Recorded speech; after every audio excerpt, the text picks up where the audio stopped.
And we are back with Ken and Lisa Waters Lane. She's in each week. We give a segment of the show just to Lisa, and so she can share her garden knowledge over the airwaves of northern Arizona. This broadcast all over. Kind of surprising how far this thing goes. And now there's the internet, so it goes even farther. It's frightening sometimes. We actually have a following in England. In England? And Australia. And New Zealand. And what's following? One person? Well, whatever. There's people. It's not trendy, but there's people there. It shows up on the graph kind of stuff. So anyway, that's also where a lot of gardening's done. That's so true. Arizona, Central Highlands, of course, that's us. So welcome, Lisa. Thank you. So how are your gardens growing? They are growing quite well. Yes, the monsoon makes a significant difference in how happy plants are. It's amazing. Yeah. Yeah, you suffer through June going, are they going to make it? Yeah. Are they going to make it? And then July hits and they love it. They're beautiful. Yep, that's the monsoons for you. It's unique to this part of Central Highlands. We were driving back from Page, Arizona, just right on the Utah border, and the amount of green, we were up there for a week, and just in a week, the hills are alive from, I think they're turning green too. They are obviously growing green. There's been that much moisture. Yeah, it's fun and to then watch. Just coming back through town and hitting Dewey and PV, just all those open plains with the green grass. Rangers Beautiful. have got to be happy. Oh, my I'm sure goodness. It makes them happy. Yeah. Yep. So what do you got for us this week? What are we talking about? What are we sharing over the airwaves? So we got a few plants in that we've kind of really struggled to get in this year. Okay. Don't know why. But they're great plants for our area. Just not everybody grows them. Yeah. So they're a little harder to find. They're great plants for our area and nowhere else. So there's not very many of them grown because there's not enough to get any traction. As soon as you get Phoenix growing it, you got a major metro. Right. But those plants don't grow up here. Right. Southern California, they don't grow up here. Vegas, they don't grow up here. Colorado sort of grows up here. Yeah. The agaves and yuccas, but we grow so much more. So I thought I'd kind of mention them because we literally I know at least two of them we haven't had all season. I love it.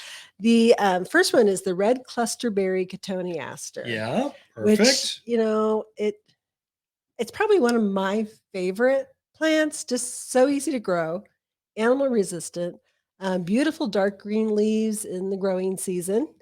Does a little white flower in the spring and then puts on a red berry, hence the name red Clusterberry.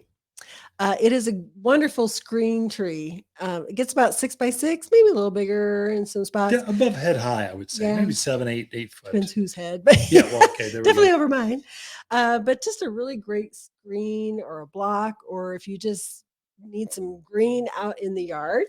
In the wintertime, it gets a really pretty kind of bronze color to the leaves. It has a very nice fan shape to it or fountain shape to it. So it's not just this big bush. It actually has, you can shape it to whatever you want. And some people do prune them into shapes and whatever.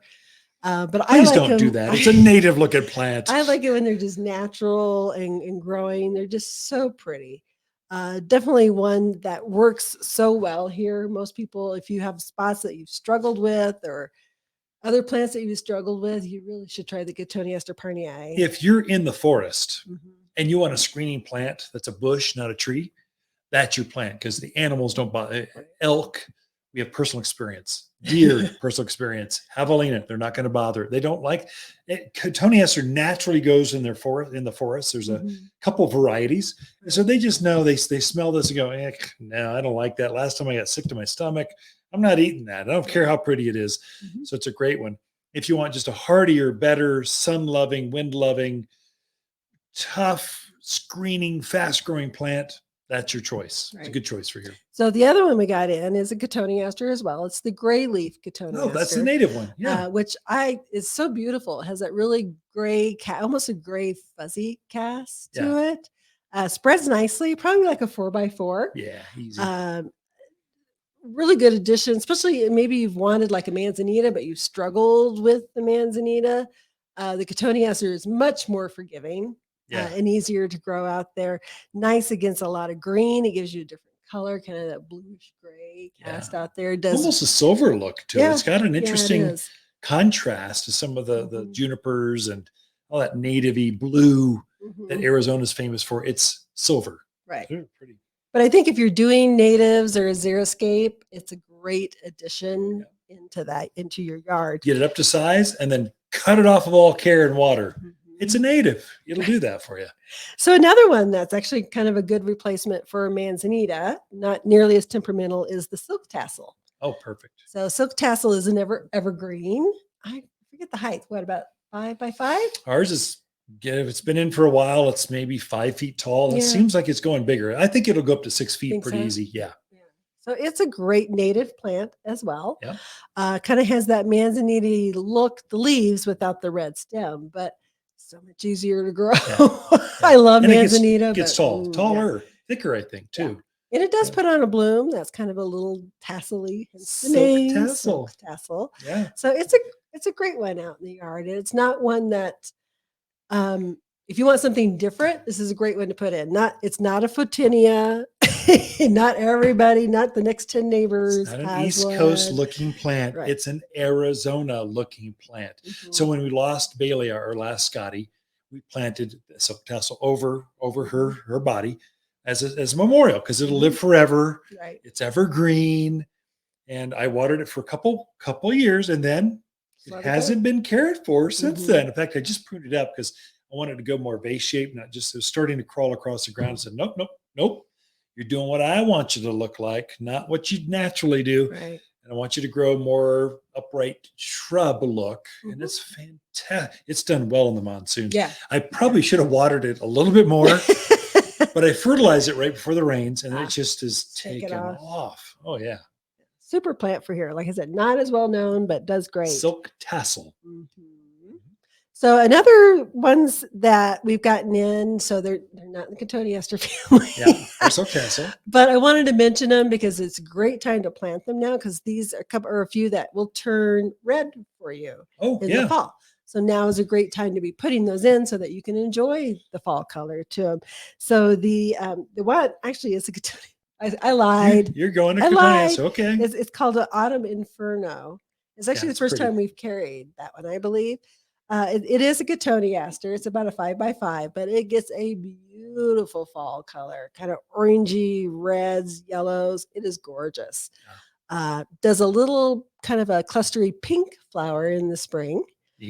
So you do get more than just one kind of color. I think that one is deciduous, right? It is. So great, bright color in the spring, just super drought hardy. It's fire wise. Great fall color, way better than your some of your fall color like burning bush and amber maples, Japanese maples. Super tough. It's head high, but it's way hardier than those others. And animals don't bother it. So javelina, deer don't bother it. Yeah, it could be a really good replacement for the burning bush. Yeah. But we did get burning bush in too. Did we? If you like your East Coast look, go to burning bush. If you want a West Coast comparable, go to the Cotoneaster. Burning bush, I like burning bush. It is simply gorgeous in the fall. I mean, it is bright red. But the rest of the year is just kind of it's green blob in the summer. It's green. But I liked the Autumn Inferno. It's just the leaves are better. It just looks better right now. Yeah. Plus you get the fall color. Yeah, it's just a better plant for here. Yeah, absolutely. Virginia creeper. There's a classic. That is a native. It is a native. If you're looking for vines to go up a trellis or over rocks or just on the ground, Virginia creeper is perfect for that. And animal resistant, right? Incredibly animal proof. They're not going to eat it. Yep, they're not going to bother that. You know, somebody will prove us wrong. Gosh, they'll have cattle will get in there, roll on it or something. We are in cattle country. So we've seen it all. Yeah. So Virginia creeper. Okay. You're pointing and telling me we're almost out of time. We are out of time. So I think we got to wrap it up. Say goodbye, everyone. Goodbye, everyone. Ken and Lisa Lane, the mountain gardeners, and some of the newer native plants you can plant now that will just thrive for years to come here at Waters Garden Center. Be right back after this.